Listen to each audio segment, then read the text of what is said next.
to be demonstrating what it can do and why you might want to use it. And you'll also be trying it a little bit. So it would be helpful if you have either a computer or a smartphone or something that's connected to the internet. I do know.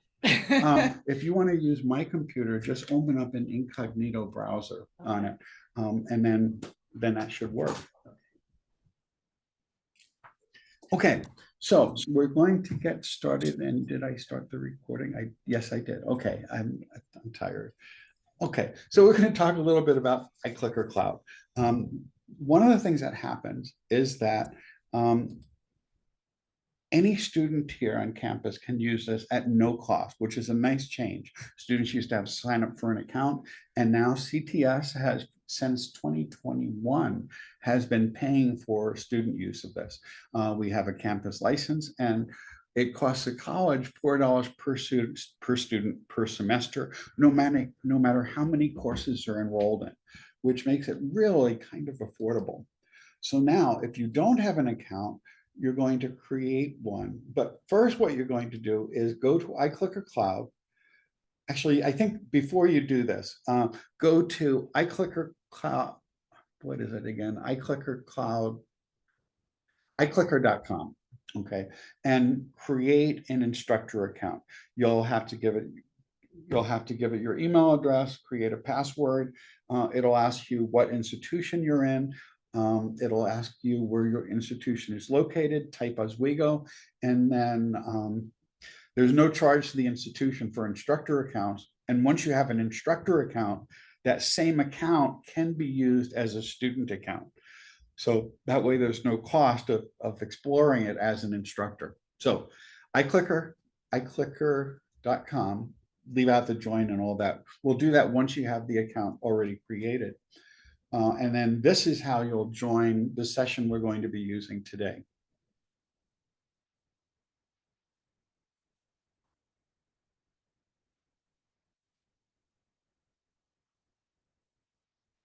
Let me know when you have the accounts created. And once you do that, just you can go to this other link, and it's DQ8K. Oh, that's just recommended, so that's okay. Yeah, you as an instructor, you don't need a student ID. So yeah, so create an instructor account. It might ask you for an iClicker ID, but that's if you're using the old physical ones, which we did use up until, well, I had students use them up until 2019 as an option, but most students were using the mobile device going back probably at least 8 or 9 years anyway.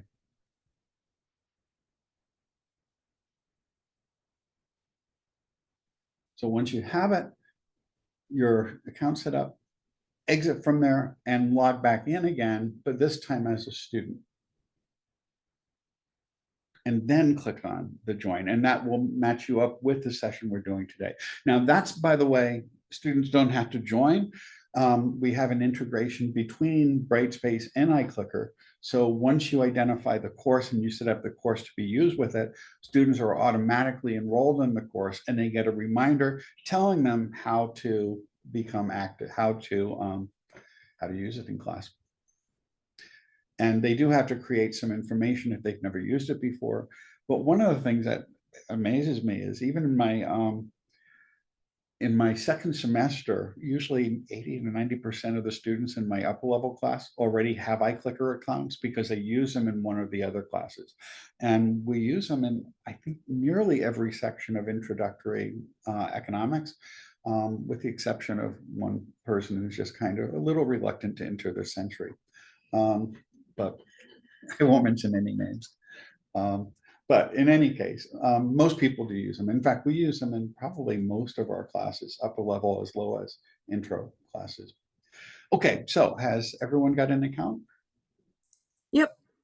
Okay, so now have you tried the join thing?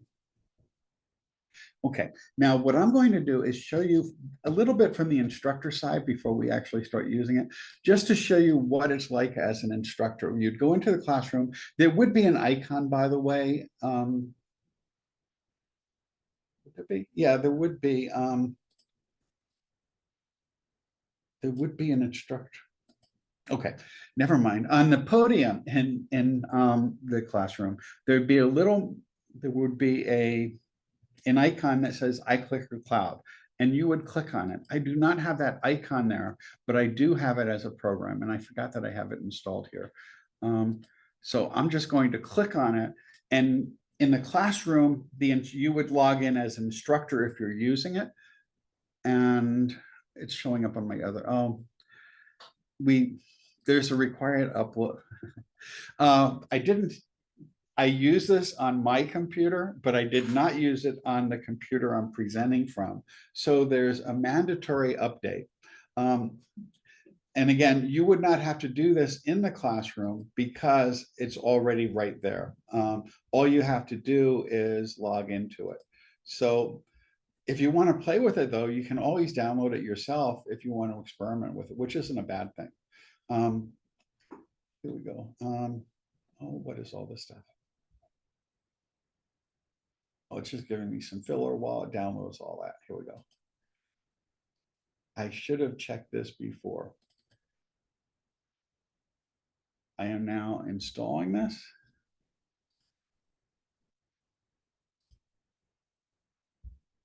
I'm sorry. I'm unzipping the folder slowly. There's 173 items that have to be installed, but it's moving quickly. It's 74%. I got it on the other screen. But if you want, this is what it looks like. And again, this is only a one-time install until the next mandatory update. Okay, so now I am going to run it. Now I'm going to run it from my application menu. And this is what you would be doing once it loads. I am going to be, why am I not seeing it? Oh, quit. I already downloaded it. I already installed it. There's something wrong there. This is a problem I did not anticipate. It's installed, version 6.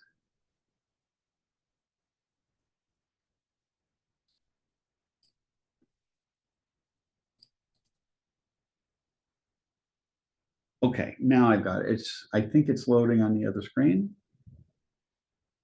And I'll bring it over as soon as I can.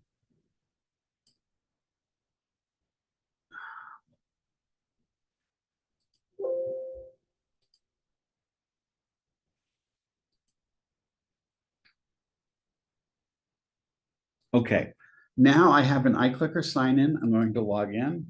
That's normally saved on this computer. I'm sorry,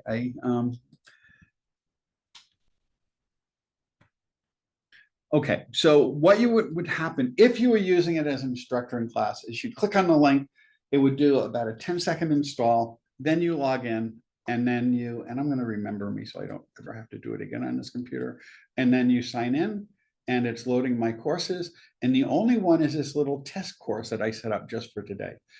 Because I don't want to do it with one of my courses because then it would show up as grades when I get started. Okay, so when you're running it, you get this little toolbar that just sits on top of everything you do, and you can minimize it and you just move it wherever it's not cluttering things up. And as the instructor, you just choose what to do from there. And we'll show this as we go through. But now, did you join? Were you able to join the class? So you're in it. Okay, so are you running iClicker now? Yes, I believe so. Okay. It says your instructor started class. Okay, you should get that message that the instructor started class.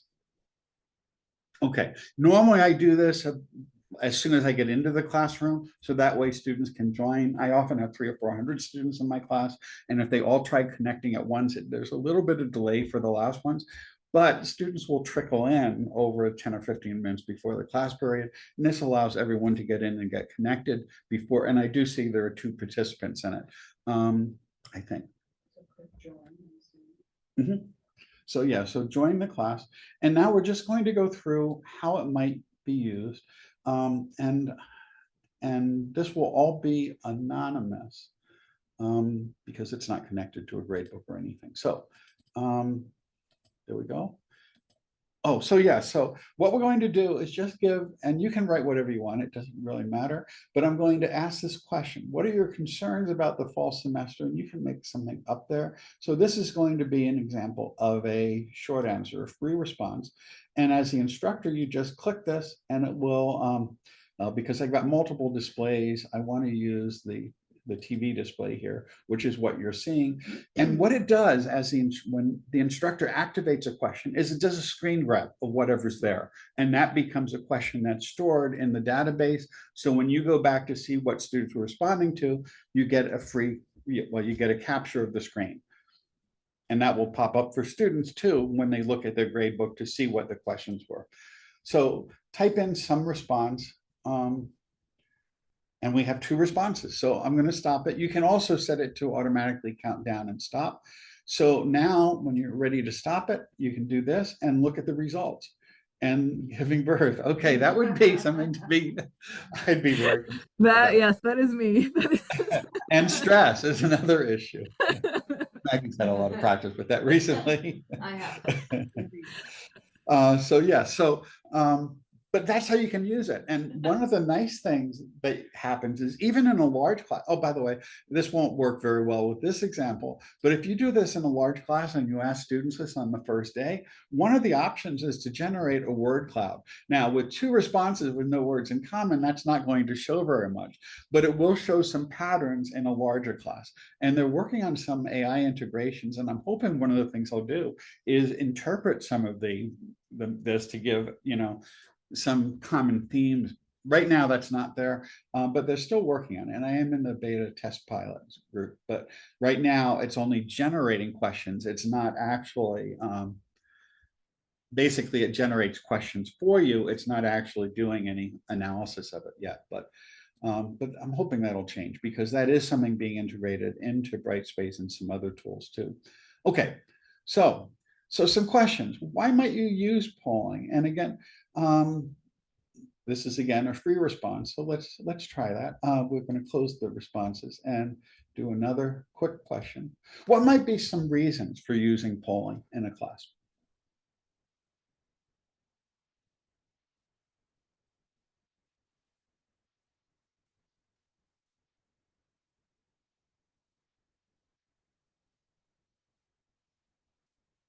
Okay, and you can see there's 1 response in.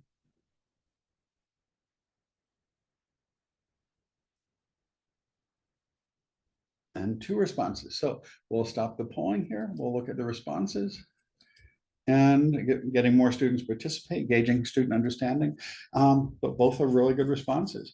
And it keeps students engaged. They can't just sit there and just zone out. They have to respond to things. And it does gauge what students are understanding for the instructor, allowing you to do some just-in-time teaching, but it also gives students feedback on how they're doing. If there are questions about content that they were supposed to read or prepare before coming to class. So we get a better understanding of how students are doing, but so do the students, and they get that immediate feedback on how they're doing. Okay, so here's one. This is going to, I picked examples of each of the question types. So this is one where there are multiple answers. You can select any that apply to this. Some of that we've already talked about just a little bit.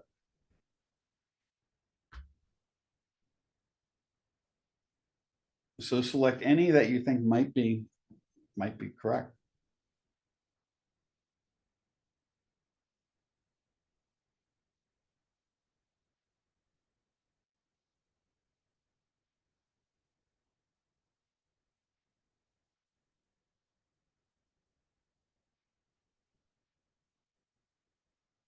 Okay, let's see the responses. And it looked like all of them were selected, and that was one of the reasons why I put this in there.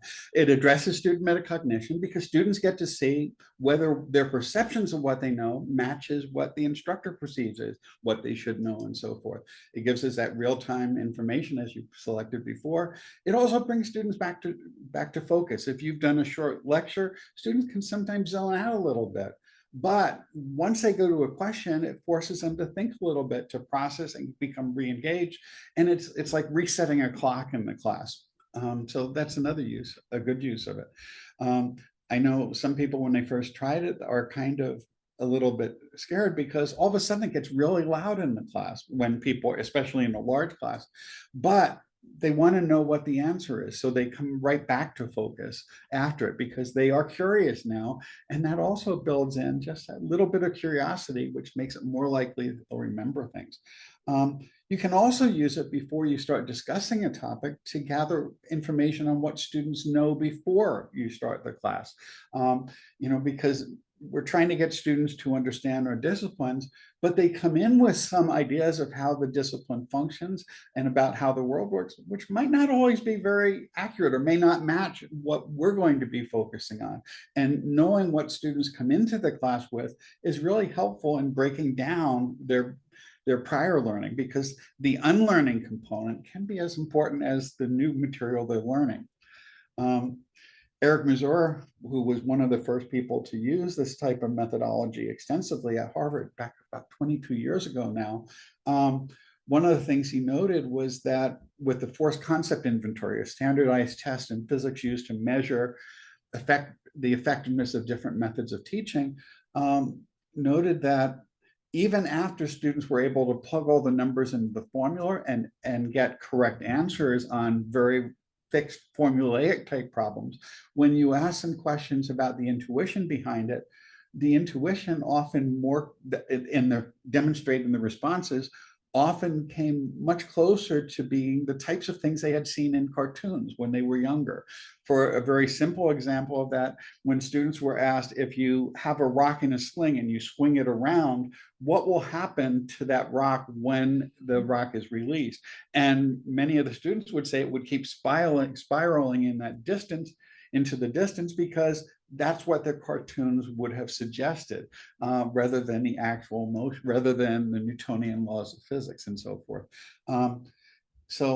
And you can also use it at the beginning or the end of the class or periodically in a class, just to do a temperature check on the room, to see how students are doing, how they're feeling about the course, what they're struggling with and so forth. So that's really useful. And I didn't stop this question. Okay. Usually I do a countdown, but moving forward, you can also have multiple choice questions. And this one, we haven't talked about this, so feel free to make any guesses that you think might be reasonable. But there were some randomized controlled quasi-randomized controlled experiments where there were sections offered with and without the use of clickers by the same instructors. And when clickers were used in sections, two of the biggest studies were done by Eric Mazur himself and Carl Wyman with some of his colleagues in chemistry. And which would you guess would be the average learning gains as measured between pre-test and post-test scores on a standardized concept test, which had been used in both chemistry and physics prior to this?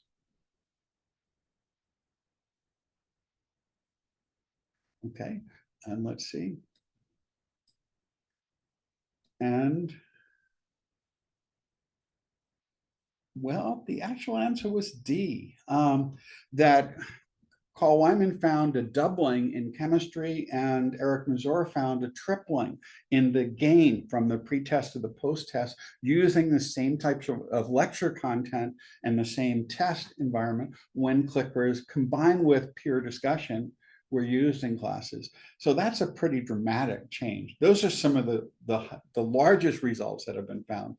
But in almost every discipline, certainly throughout the STEM disciplines, there are really substantial learning gains. The evidence is a little bit more mixed in humanities in terms of pre and post test, partly because the answers aren't always as well defined.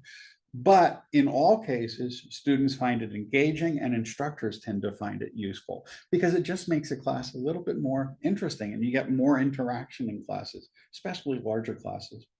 Although I use polling even in classes of 15 or 20 students too, because even when you ask students a question, typically it's one student responding, and you don't know if that one student is the only student who understands material or if they're the only one who is completely lost. With using polling software, you get to know where everyone stands at any given time, and that's really useful.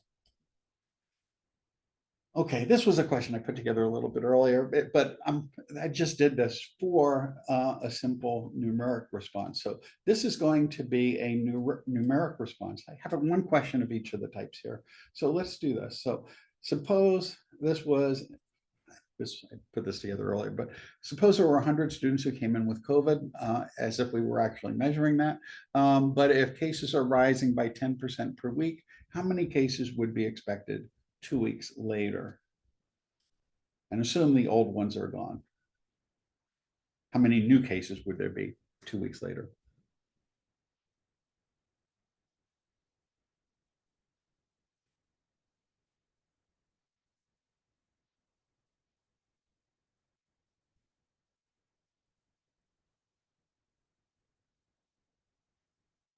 Okay, so let's take a look.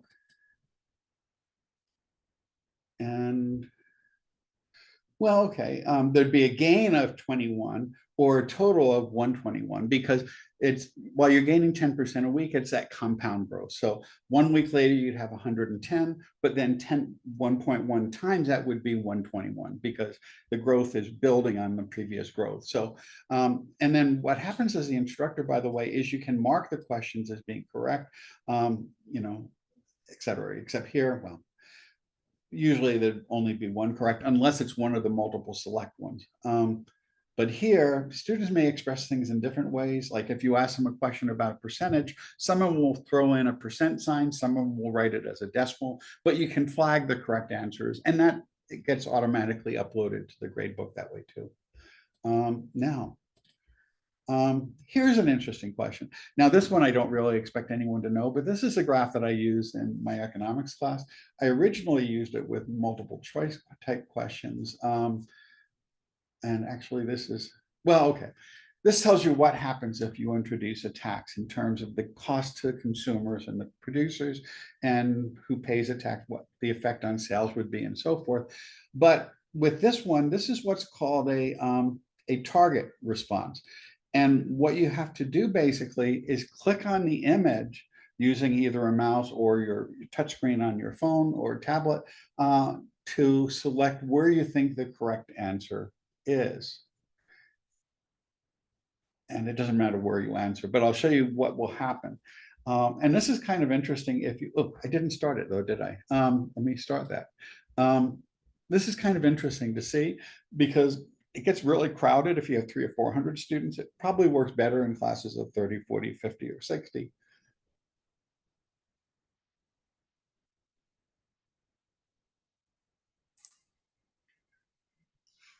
I'll be honest, Sean, I don't know what I'm. Oh, you don't have to. That's fine. Actually, many of my students don't eat. But it, you know, it's a, you could also use this if you have a map of the US or if you had a map of countries, if you're teaching map quizzes or something. But you could also use it on a, if you were displaying a painting in an art class to illustrate certain types of shading or highlighting or other things, or you could, or the use of perspective or something similar. So there's many areas where there may be some area of the image you want students to be able to recognize or highlight. Or it could be a musical score where you ask them to find some particular transition from one chord to another, or when it changes from one mode to another or something similar. Okay, so we'll stop the polling. And now what happens is the response will show up as dots on here. Okay, and it turns out the share of the tax that's paid by the red area is the total amount of the tax. The height is the amount of the tax. This is the number of units it's on. But the top part is a part that consumers would bear. So I'm going to click on that. Let's try that again. So you just define the rectangle where that is the correct area, you see, and this would be marked as incorrect. It highlights the green as being correct. And if there were thousands of dots, they'd all turn green when you do that. And then we'll save it. And that'll, again, keep track of the score if this was connected to a grade booking. And again, you know, when students are doing this, even though it's keeping track of the scores, it feels anonymous, so that it's not putting that much pressure on them. They're not embarrassed in front of their peers based on whether they get things right or wrong, because we just see what the answers are in the whole class. Only the grade book knows behind the scenes, let's say. So and then we'll close off this, and then little bit of details. If you really want to, you can still use this with the physical clickers, but then students have to buy them, and they cost like $45 or so a piece. Some instructors do insist on this though, rather than free. And you know, free is kind of nice, especially for students from lower income families and so forth. And also, if you're using a physical clicker, you're pretty much restricted just to multiple choice responses only, and you lose a free response and all the other more powerful tools. And also, back when we were stuck using only the physical clickers, students would sometimes forget them. Students would sometimes have batteries that would go dead. Sometimes they would break down. Sometimes their roommates might pick it up, or someone sitting next to them might pick it up and take it home by accident because they were on the desktop. But you know, with smartphones, students generally do not run around with discharged smartphones, so you don't have to worry about batteries being dead. You don't have to worry about students leaving their smartphones behind at home because they're always with them and so forth. Now, it's possible you may have some students who don't own a smartphone or a tablet or a laptop. It's been probably 12 years since I've experienced that in classes of up to 420 students, but it could happen. I've got a couple of $50 Android tablets that I hold on to just so I can loan them out to students should they ever need them. But it's been a long time since I needed them for this purpose anyway. So I would not recommend this. And the mobile version supports the things that we just demonstrated. And the free response opens up so many more possibilities, and it's just nicer. And what we used to have to do, and this was a problem more for instructors, we had to go into the classroom with a little USB drive that contained the software. Plus, I had to help everyone set it up every semester, which was kind of a pain, and debug it.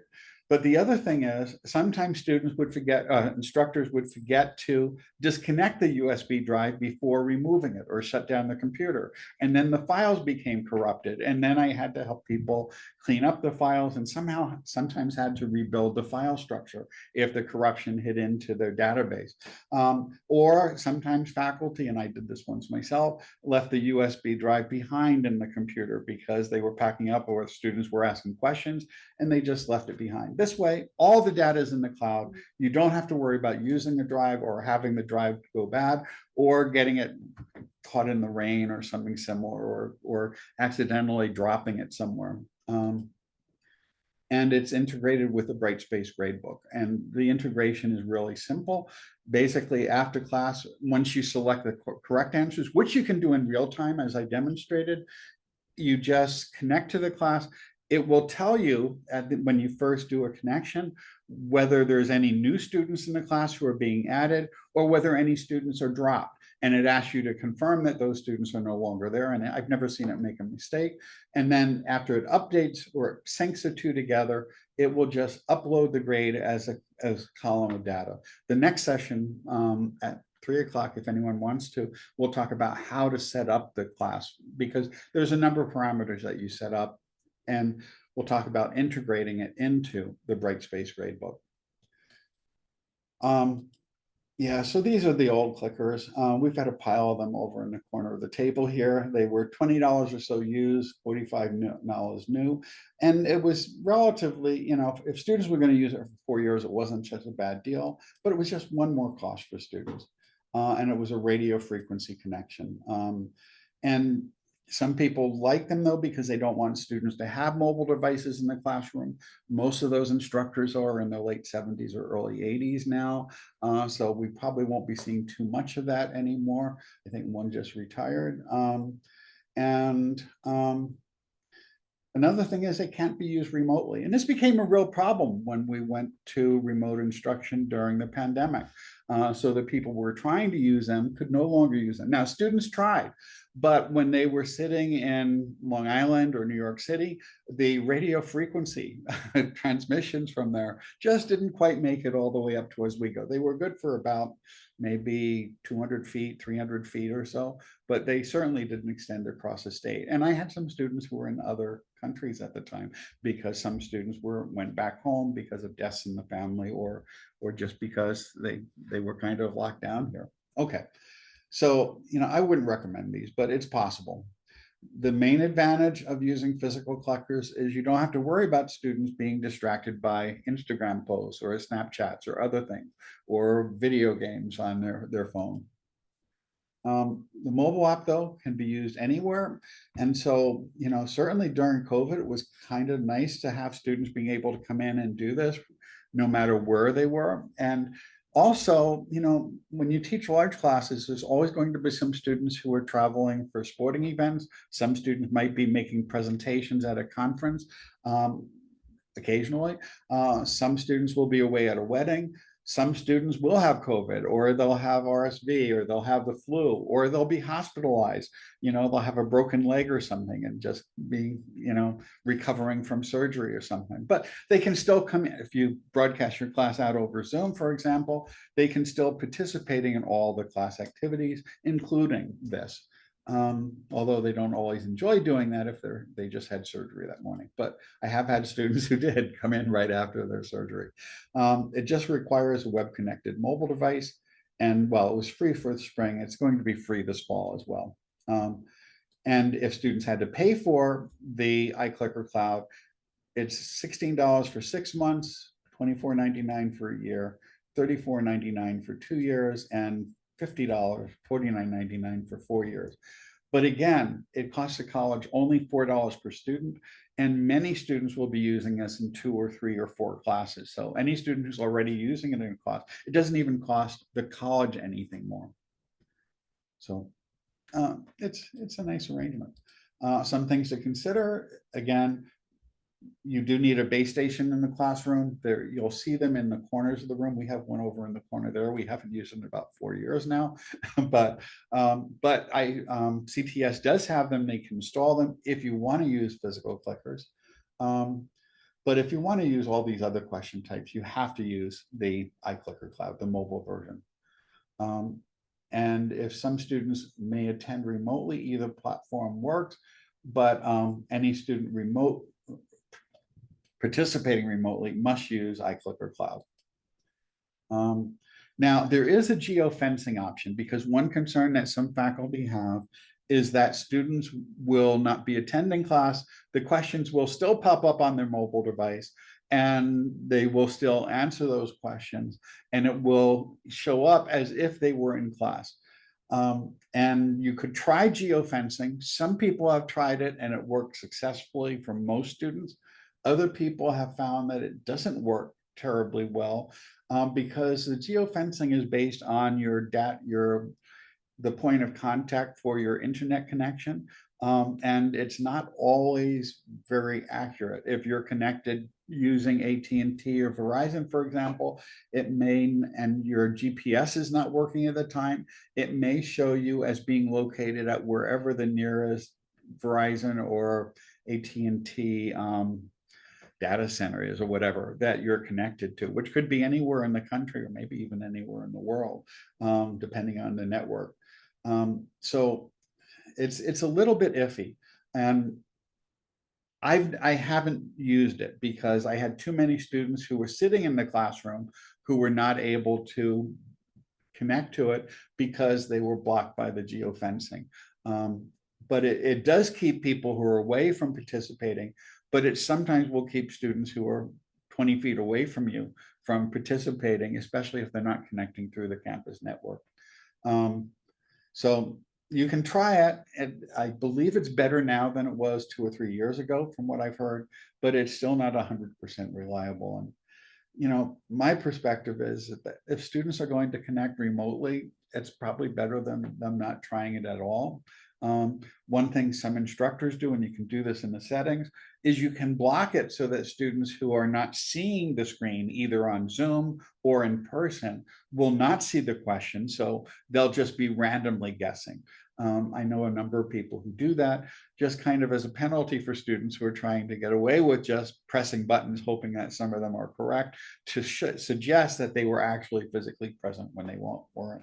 But very little of my grade is tied to whether they're there. It's tied to how much they're learning and how much they demonstrate, and if they learn the material and they're not attending class, that doesn't really bother me so much, as long as they can demonstrate that they've achieved the learning objectives. So I haven't really worked very hard on trying to get geofencing to work, but it is an option if that's a concern. And a number of people have done that, have been using it. Now, if you want to use it, the best way of doing it is to open the poll and ask all students to respond individually first with no discussion. In a class of more than 100 students, it's really hard to get them quiet that way, but you can try. There's always going to be some little conversation, some little whispering going on. There's not much you can always try to do that, but it's kind of hard to stop it completely. This is a methodology, by the way, that Eric Mazur developed, and it's been remarkably effective. And then the goal he suggests, and Derek Bruff, who also has a book on polling written about 15 years ago, suggests the best way to do this is to find questions where roughly, if there are right answers, if you're in a field where you do have correct answers, where roughly half of the students will get the questions correct and roughly half of them will not get it correct. And then you ask the students to answer. This works best if you have either an iPad or an iPhone or an Android phone or tablet, and you run iClicker on that too, where you can see the responses, because so you ask the question first, you see how students are doing, but to do that, you have to have either a second screen or a second device so you can see the results without showing students what the distribution of responses are. Because if you have numeric responses and 60% of them are one number and the other 40% are different ones, they can generally guess what the answer is going to be. But so you have them do it individually, then you ask them to discuss it with other people. And the common practice for that is to ask them to try to find someone near them with a different answer than they have, and to try to convince the other person that their answer is the better one, and then listen to what the other person argues in terms of why they selected their answer. And you give them a few minutes to discuss it. You can hear the discussion getting louder and louder, and then you can hear generally when it's converged and people are ready to respond. Generally, that just takes a couple minutes, depending on the complexity of the question. I've had some where it took 10 minutes or so because it was a more complicated problem that often it took them some time to set it up individually too. But then you have them vote again, and then you display the results. If everyone gets it wrong the first time, or 80 or 90% get the question wrong, you want to go back. You want to stop right there and go back and go to more fundamental levels, and then maybe come back to the question after you review some foundational material. If 90% of the students get it right, you can just very quickly, in the first stage, you can just release the answer and have students explain it, or explain it to them why that was correct. But if you're somewhere in that range of roughly half of them getting it wrong, what will almost always happen, like 99.9% of the time, in the second stage, after they've had a chance to discuss it, the correct answer will go up by at least 5 to 10 percentage points, and the most blatantly wrong answers will either disappear or will drop by 10 or 20%. And then you talk about it, you ask students why they picked the answers they did, and then you can give them some additional feedback on why some answers are right, some answers are wrong. But they do need that feedback, and it should be from the instructor as well as from each other. But it's generally a really positive response, and students generally appreciate it. I mentioned that nearly everyone in my department uses this, The reason was that two of us started using it about 18 years ago, 19 years ago. And then students started asking other faculty to try using it because they found it really helpful. And again, that spread from faculty member to faculty member until nearly all of us started using it. Okay, so what questions do you have? That was a really quick overview of iClickers.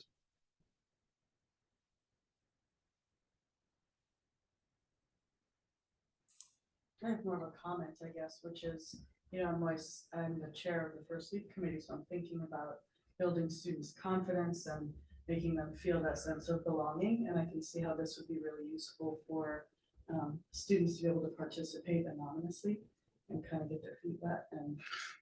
And that's something I didn't show, but when you do a question, let's say if you do a question like the short answer, one of the options you have here is to make it anonymous. Mhm.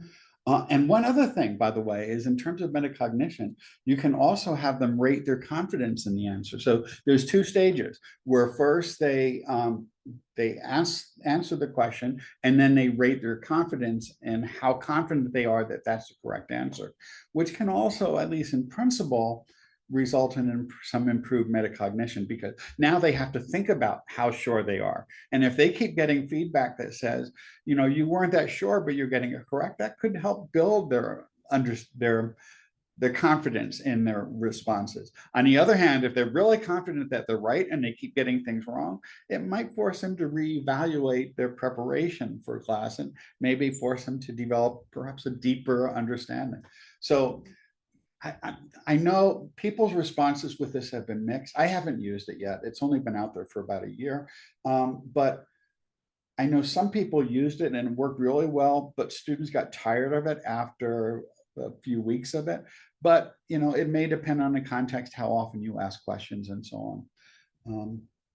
So yeah, polling can be great, especially anonymous. Now, there are other tools you can use for anonymous polling. For example, if I don't have things that are graded, I will sometimes use Socrative. And Socrative is good for up to, if you have a paid account, which I think is like somewhere between $50 and $75 a year, that is good for up to 200 students. Now, that wouldn't work in my large classes, but it does work in smaller classes, but it can't be connected to the gradebook in the same way.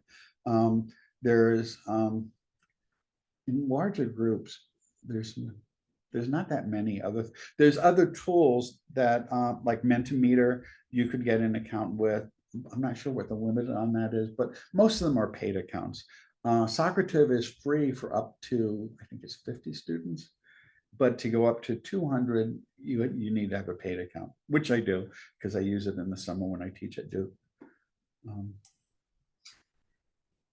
So, John, is there a way to not is there a way to not connect their responses to the grade book? So, just because, so I teach research methods, and I'll just tell you that that's like a really hard course for students. And, during class, it would be great to do some just general, how are they doing? Are they getting this stuff? Do they understand within versus between subjects, designs? Are they understanding this? And not having them feel like, oh gosh, this is connected to my grade, but just kind of a low stakes thing where they can just answer questions and we can figure out, what we need to focus on more in class. Yes, yes, you can do it without ever connecting to the grade book, or you could, what some people do is they just give credit for participating, where if you answer a certain number of questions, you get full credit for the day, and it's a small share of the overall grade. So it becomes graded participation, that either you're there and trying something or you're not. And that could be 0 or 100%. And you can set different thresholds for that, where you might get credit if they answer every question, if they answer all but one, if they answer at least 3/4 of the questions or at least half of the questions, they can get, that's all in the settings that you can do for this. Or you could have some combination. And I mentioned that you try to find questions where half of the students will get it wrong, but but that would suggest that on average, students would be getting scores of 50%, which is not going to make students very happy, and also doesn't really encourage that sort of growth mindset where we expect people to make mistakes and learn from the mistakes. What a lot of us do is you can assign some credit for responding and more credit for a correct response. So for the questions where there are correct responses, what I do in my classes is I give 3 credits for a response and 5 points for a correct response. So basically, if they answer everything wrong, which is unlikely on a given day, they would get 60%. If they get half of each, they get an 80% for the day, which is often comparable or higher than what they might be getting on graded quizzes and things. And so, you can adjust it. You could even make it 4 points for a response and 5 points for a correct response. So if they're getting half of it wrong, they're getting 90%, or it could just be, again, based on participation. Yeah. Or you could just use a pure polling software where you're not keeping the responses, but it's kind of nice to see where, if you want to occasionally do some knowledge checks to see how they're doing, that would be it's kind of useful to see that connection. Yeah, and I think to get them to participate more, with that class specifically. Because I think a lot of them are scared they're going to get the answer wrong, and they might even know it, but they're like, oh, I don't want to get it wrong in front of everybody, so they just kind of sit there. And then you have the few that like always participate, and you want other people to participate and not just them. And so and that's another good reason for using polling, because it equalizes that, because everyone's voice is being heard. You're getting to hear from every student, including the quiet students who are really reluctant to participate, and the students who are going to be asking and volunteering for all the questions aren't going to be doing it anymore during this stage of it. They may still during other parts of the class, but it does provide all students with a voice, and yep. And I use it in my econometrics class pretty successfully, which is similar to a research methods class.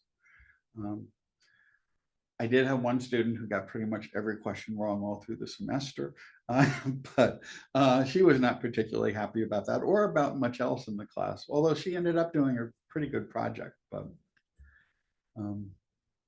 so yeah, but again, it's really good to let students know that making mistakes is part of learning. And there have been some studies that were done early on with clickers in the STEM fields, at least, where when students got a question wrong initially during this sort of two-stage process, they were more likely to get the question correct when similar questions were done on an end of class final exam. So there was some attempt to match people's initial responses to their final responses.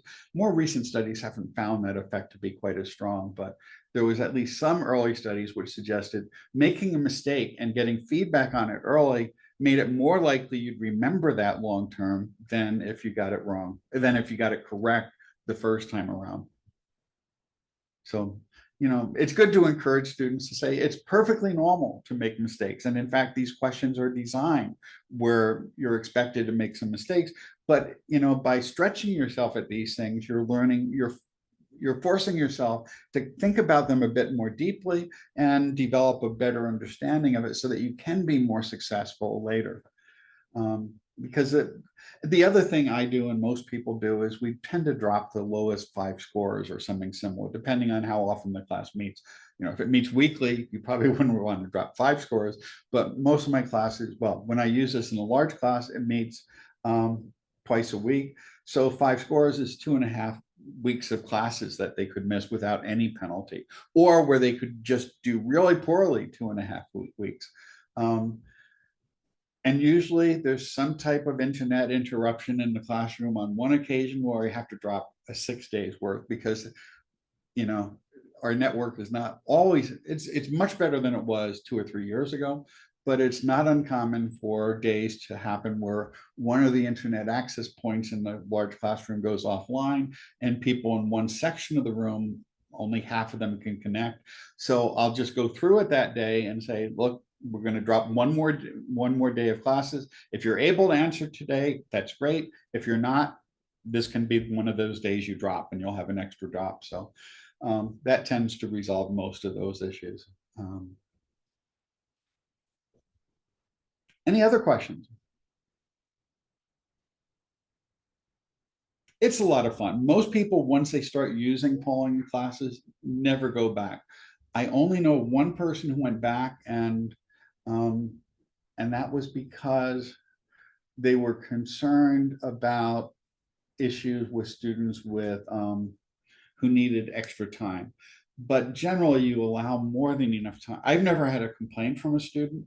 You know, the students who need twice as much time in other applications, I usually give students at least a minute and a half to answer, but I also give them some time to think about it before we start the polling, because some of it requires some calculation, some of it requires they do some modeling, and basically, you know, as long as they have enough time at that stage, you know, it doesn't take that long to press a button on, you know, on the device. So, you know, and as long as you give them a reasonable amount. And again, I think this was more of the professor's concern than any student's concern. Because I would have heard more of it with, because I've done this now with thousands of students over the years, many of whom who do have extended time on exams, and they've never raised the issue. Now, if students said they needed more time because they had trouble connecting, I'll often just extend the time a little bit. And if a student says we had trouble getting connected, one of the things you can do if you're doing a countdown is you can just bump up the time on any given question, and you can see the responses coming in. So it's, you know, and in the second stage, they've had a chance to discuss it with other students, and that kind of mitigates that type of an issue as well. So. But again, I think everyone else who started this has just continued using it, or at least as far as I know. There may be some other cases out there. Any other questions? Okay, well, we'll stop here. And then if anyone wants to come back, and I think we had someone else signed up for the next session, we'll go through setting this up in one of your classes. And in particular, I'll set it up in my fall class. So we'll go through the actual steps of doing it, and I'll be ready to use it in the fall in one of my classes. Thank you so much, Sean. Appreciate it. Okay, thank you.